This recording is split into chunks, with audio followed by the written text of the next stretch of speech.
I see some cities in Cameroon already doing that. For example, Boya is quite a small city. It is powered by solar energy. That all the street lights are solar. So you can see that people know what has to be done. But because there is politics in everything, some people just have their interest in certain stuff you will not understand, and then they decide that they do not want to exploit all the resources that we have, because solar energy today is clean. That's clean energy, and it is very cost effective. It is available to us naturally. It is here. Why are our governments not making use of this? Why are the policies not pointing towards exploiting solar energy? What is the problem? It is just politics and people not remembering that they are there to serve humanity, not themselves.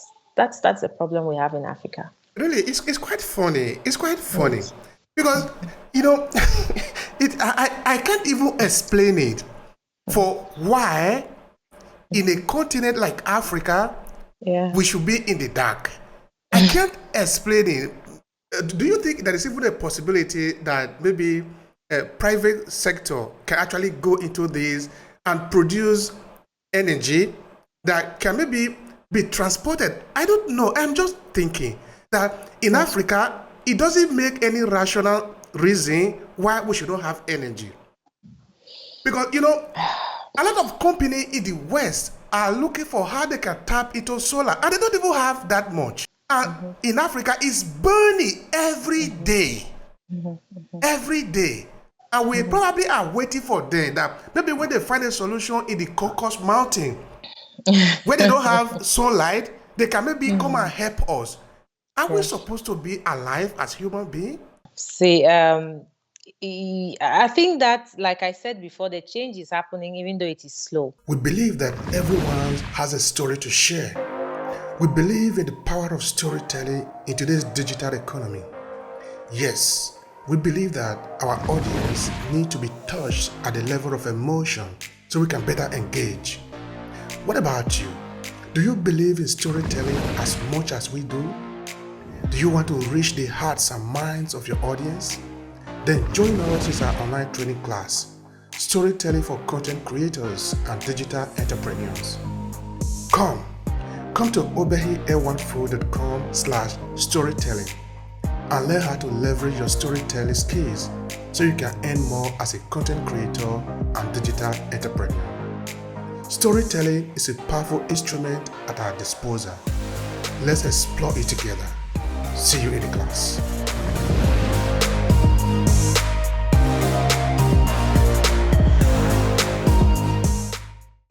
Here in Cameroon, there are there are a handful of solar energy companies. And just to say that even the multinationals present in Africa are beginning to see the essence of thinking solar. It's true that I see some people who are already trying, but we can hardly find these solutions by ourselves if the legislation does not support it. You are right. Until recently in Cameroon, the legislation did not support that. But now, the sector is a bit liberalized. And so we find some private actors getting on the market, and things are changing, but very slowly because of the general acceptance. And you can see, there's an example that I like to always share in terms of solar energy. The local council in Boya, the small city where I lived for many years, has powered the streets with solar energy, which means that this is something that can be done. But why is everyone not embracing this? Why? That has been done, and not to do any kind of advert for anyone. Total, I'm sure you know Total. That used to be just Total. Today is Total Energies. Total Energies, because they are beginning to exploit solar energy as well, which means that things are changing. But like I said, government regulation has to be very clear on this, has to support individual initiatives, because I am sure that if it is very relaxed, it is liberal as a sector, then many individuals will get in there and we'll see change that will happen. But unfortunately, in Africa, there's politics in everything. Even when you see change is coming, there will be some kind of lobbying, there will be some kind of politicking that will make it very difficult for individuals to just get into the sector and start exploiting. But in Cameroon, I don't know about Nigeria, in Cameroon, the sector is beginning to get quite liberalized. And I think I know a few actors who are actually pushing the agenda of solar energy, even though it is very slow. I think that also it's because from the few people I've talked with, the idea is that in installing solar energy, the initial installation is quite very important. It's not very affordable for just any business person, any entrepreneur, any household. So this is where some work still has to be done.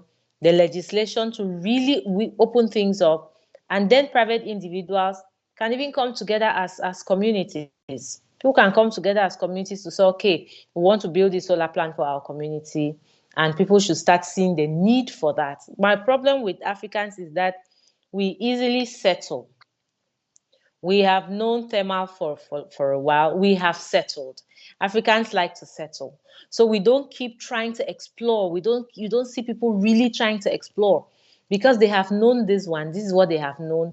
It's going to take a lot of education to really even make communities see that, hey, you can come together, lobby, and get this thing done. They have it. They have the what has been provided for 25 or 30 years. It's fine. They just go with that.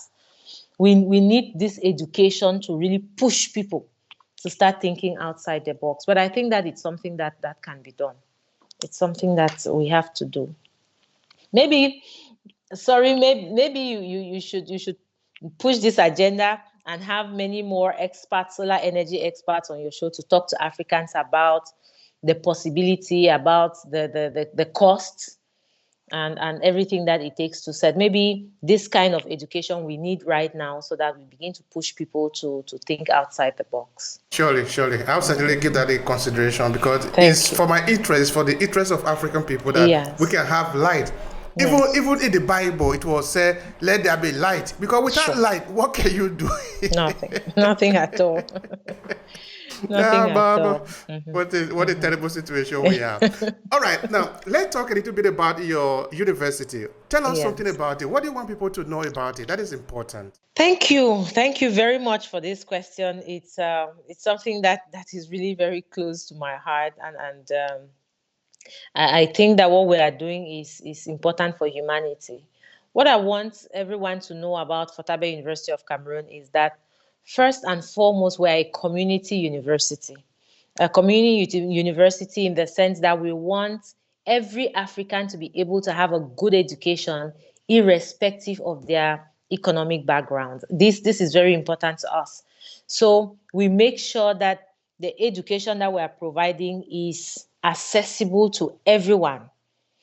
People who have the financial means, yes, people who do not have the financial means. We have a lot of programs that we have designed for people who do not have the financial needs. This is what I want everyone to remember about Fotabe University of Cameroon. We are a community university. Our focus is on entrepreneurship and technology. So we have all our major programs are business entrepreneurship related, but we also have technology, especially computer engineering, because see all the things that we have been talking today about online business, the driving the agenda for youth entrepreneurship, especially making sure of the internet, will only be possible if we train our own software engineers, our own computer engineers to be able to think business and develop solutions that can support startups. So we have a very important program in computer engineering, which we combine with entrepreneurship, because everyone at Fotabe University studies a course on entrepreneurship. And then we want everyone on the continent to be able to have access. That is why we are very active online. So we have a very robust e-learning platform. People from all over the world can study at Fotabe University. You do not need to travel to Cameroon. So presently we have students across Africa, we have students in the Middle East, we have students in Canada and the US, we have students in Europe. So we have students across the world because we believe that Africans everywhere should be able to have access to the kind of education that we are providing. So, in as much as we have students everywhere, we also have Africans. Most of our lecturers are Africans who are scattered across the world, but who teach on our programs.